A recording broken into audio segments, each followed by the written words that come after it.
Jim.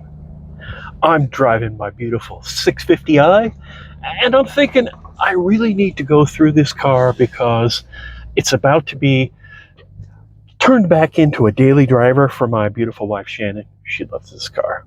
The sharp-eyed among you will remember that I just recently did an alternator replacement and a new water pump on this car, and I replaced all the, not all of them, but almost all of the hoses and belts. The car has been broken for a very long time. I shipped it out from California to where I currently am here in South Carolina, and it's been broken since long before I even shipped it, so I got to get it registered here soon because it's running again, as you can plainly see. And I know my wife loves this car, so she is going to absolutely want to drive this car like she drives the X5. So with that in mind, I'm going to go ahead and try to service the car real quick here. I'm going to change the oil, and I'm going to do a quick inspection and make sure that it's ready to hand over to my beautiful wife Shannon. And I'm going to have to see if I can clear all of the warnings that the car has. And I'm also going to check the drains if there are already. I'm sure there are. There have to be.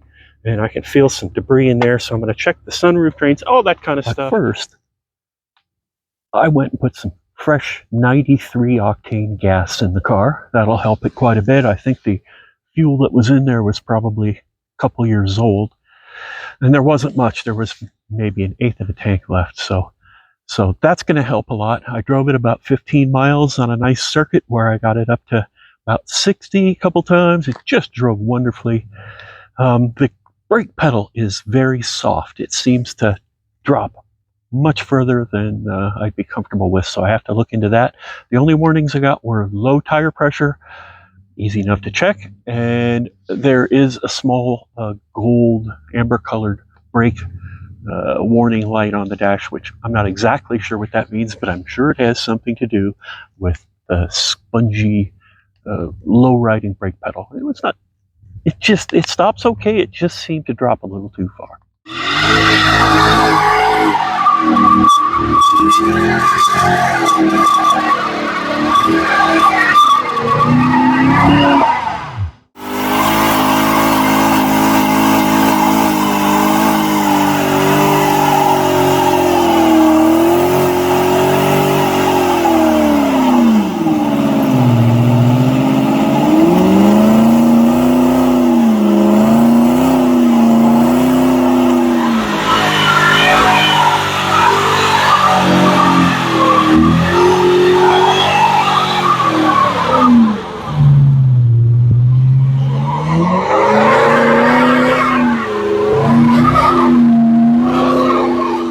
Goodbye, Chinese tires. 12.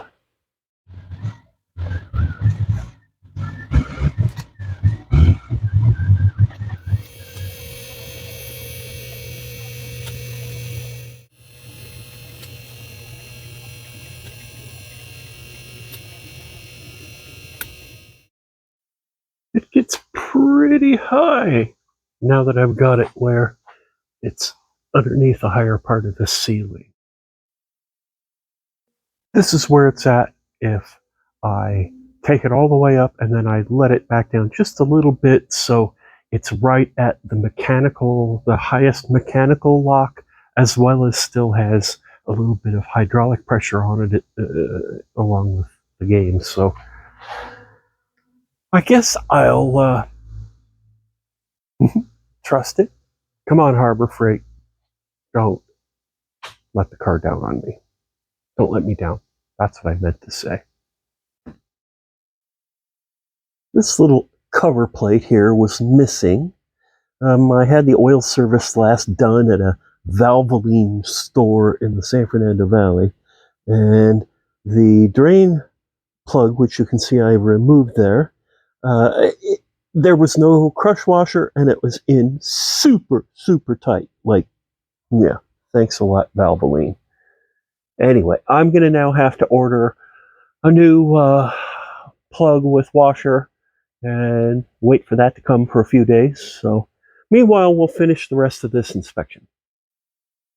I have given all of the wheels a good shake and pull, and everything seems pretty good.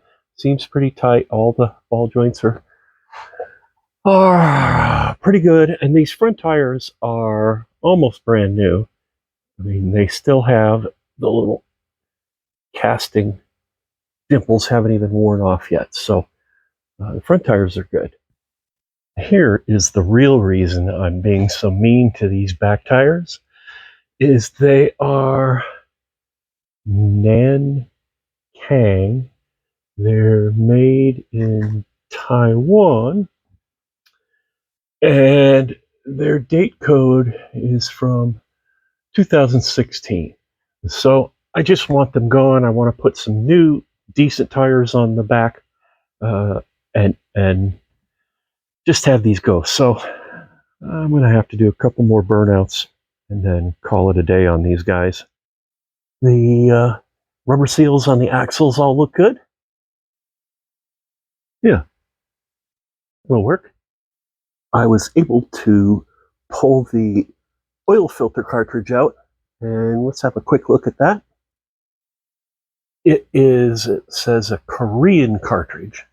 We are going to be replacing that with our made in Germany cartridge. So that's probably good. I'm going to clean up this whole housing. I'm going to replace there's an O-ring here. So I'm going to, degrease this all. Anyway, we look here, and in between, it's kind of dirty, but I don't see any signs of anything terrible. No metallic flakes, nothing like that I can find in here. So that's good news. Okay, out with the old, in with the new. New rubber O-ring, new crush washer. So I'm going to put all this stuff back in and get it ready to put in some fresh oil. 8 liters later. Okay, no tire pressure. Very good. Oil change went well. Don't see anything leaking. I'm going to fill up the windshield washer reservoir, because that warning was on. The low tire pressure warning was on, so I'm going to go through all of the tires, make sure that all the tire pressures are correct. And then what else? Oh, it said a brake, and then I had the soft brake pedal. So what I want to do is I want to do sort of a brake fluid flush. And I've got some BMW recommended DOT4 brake fluid, and I'm going to top off the reservoir and then slowly bleed at each one of the brakes to draw some fresh fluid down into the system. Now, if you're looking for the brake fluid reservoir, it's not here. That's where I'm going to be putting in my windshield washer fluid. And normally you would look back here and say, well, the brake reservoir is supposed to be somewhere up here, and I sure don't see it. So I looked it up online, and sure enough, thanks BMW, this is an air filter box. I guess it's a cabin filter. I don't know. I'll open it up and see. And then you have to remove this whole plastic panel, and I think the rubber gasket here, and the brake reservoir is underneath a whole bunch of stuff here. So why wouldn't it be? So I did pop off this little wire clip here. Just used a pair of needle nose. Then I rotated this plastic rivety kind of thing about a quarter of a turn, and it opens, and yikes, has it got some crap in it. I gotta go get the vacuum and clean all of this out, and I imagine order a new filter for that. Here is definitely another one of those things that could be causing the notorious wet driver floor rug. You could see the water line in this box. This is, of course, the air intake box, the filter housing for the cabin is right above here that I've removed. But you can see where the water line has gone up, and I would say ingress was probably somewhere on that one. But if you don't want that to happen, there is a drain. This particular drain here was completely clogged. It was packed with leaf debris and a bunch of crap. And now you see it flows like it's supposed to. And the place where this comes out is down here. Now, I have the inside fender well, the plastic piece removed so we can see it better. But this is where the water comes out. This was completely impacted with pine needles and leaves and just grime from years and years of parking under shedding trees. So that's all cleaned out now, and I'm going to have to do it on the other side and then find any that may be in the sunroof. Well, once I get this whole pan out, I'm going to clean it. Looks like this little guy just lifts out. Okay, yeah, I'm going to take all this stuff and give it a quick cleaning, so when it comes back in, it will look nice and new again. Okay, looks like I have to undo a couple of these guys and lift this out. So I got those two in the loosened position, and then I had to mess around a little bit with this back one here to get it to finally loosen, and then we got it popped out pretty good. But then there's this piece that slides in here, so I had to tug it this way towards me.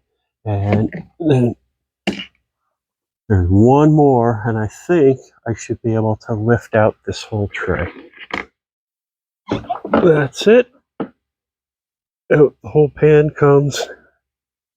And, oh, there's the brake reservoir. Boy, remember when you used to be able to just lift the hood and look, and there it was? Thanks, BMW. Anyway, if we look closely, we can see that the fluid level looks okay. But if you look over on this side, when I'm out of the light, it's real dark looking. So it looks pretty bad to me. So anyway, what I'm going to do here is I am going to siphon out, I'm going to draw out as much of this fluid from this reservoir as I possibly can, slurp it all out until it's as dry as possible, and then refill it with fresh fluid before I even start this bleeding thing, and that way have a better chance of getting fresher fluid down into the system than drawing all of this nasty stuff through. So let me just find my vacuum pump. I use this little vacuum pump, and it's pretty effective at drawing the liquid out of the reservoir up into this little cup. You just got to pay attention and not overfill it. Take a look at this stuff. I'm going to be using this Super Dot 4 Pentacin, recommended, used by BMW. This is what the fresh brake fluid that I just poured a little bit out of that brand new can. That's what it should look like. And this is what I got out of that reservoir. So look at them together. Ooh, look at that. That's just amazing. So this should have a pretty good effect on our brakes, I would think. This is passenger rear, and it says that one of the, it's unhappy about one of the sensors, the brake sensors. This is a brake sensor back here, and it appears to be good. It's not loose in any way.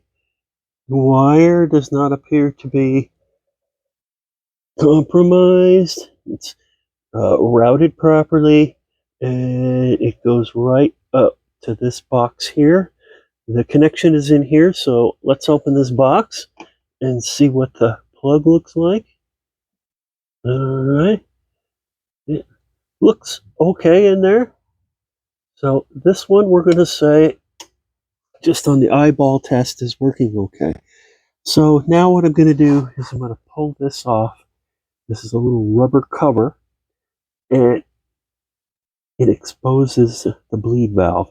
It's a 9mm, and I'm going to pop a little hose on there, and I'm going to see if I can real slowly draw some of the fluid through, and keeping a very close eye on the reservoir up front, and because I do not want to run it down low enough where it accidentally sucks air. So I'm going to be going back and forth a lot, making sure it stays full.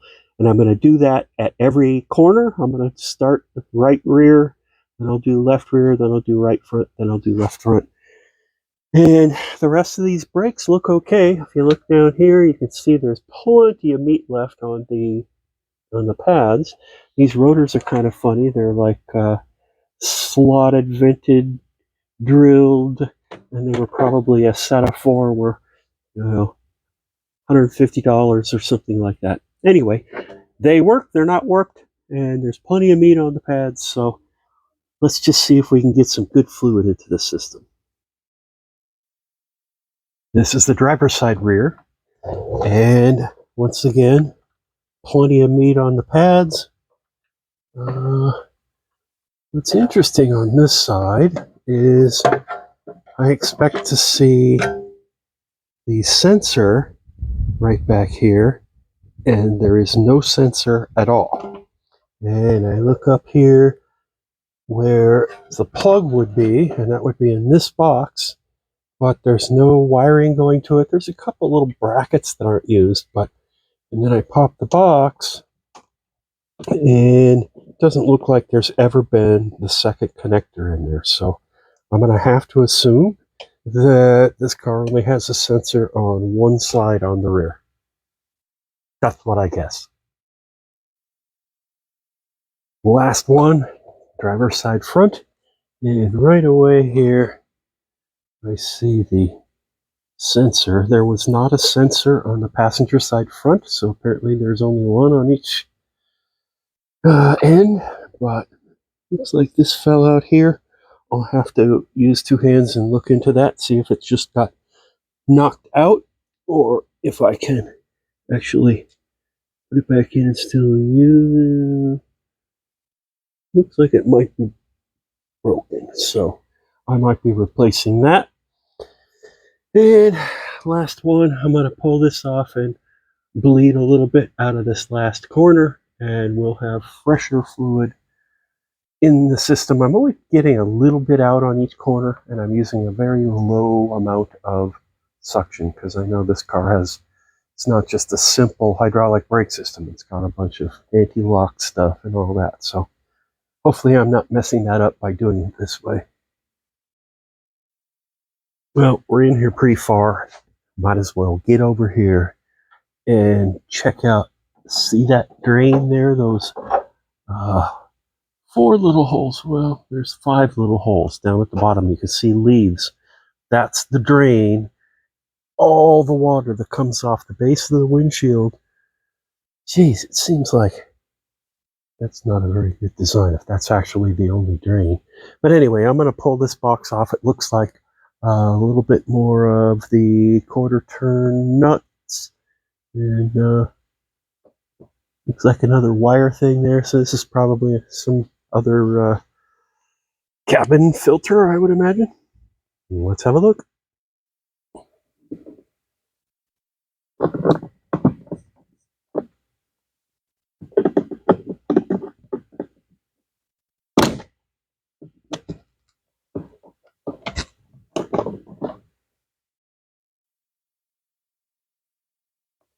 Oh boy.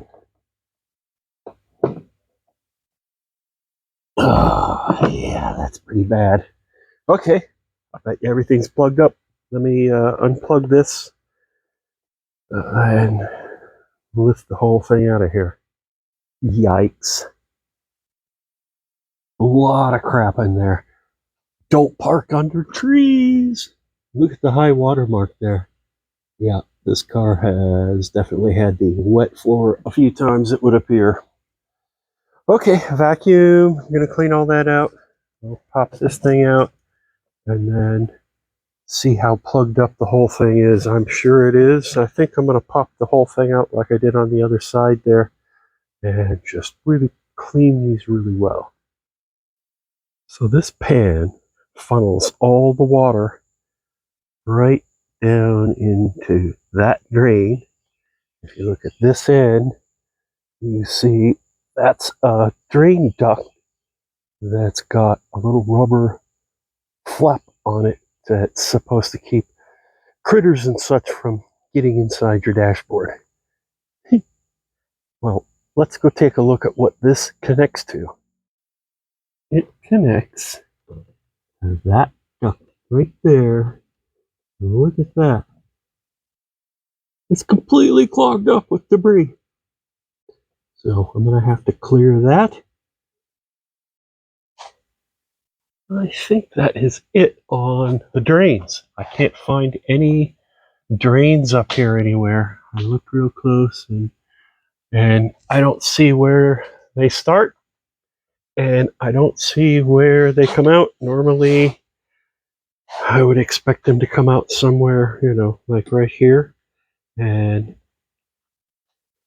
there's nothing. Over here you can see there's nothing I can see that looks like a drain coming in. So I think the way this is designed is the water just comes down the channel here and just drains out this way, because there's no drains and none in the front other than the two we've already cleared. As it turns out, I actually did have a sensor on hand that looks like the same as the broken one here. So I'll be able to replace that,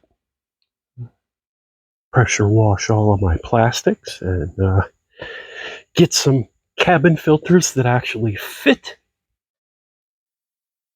And I'll put it all back together, and this car will be one step closer to being recommissioned. Keep your fingers crossed. Thanks for watching.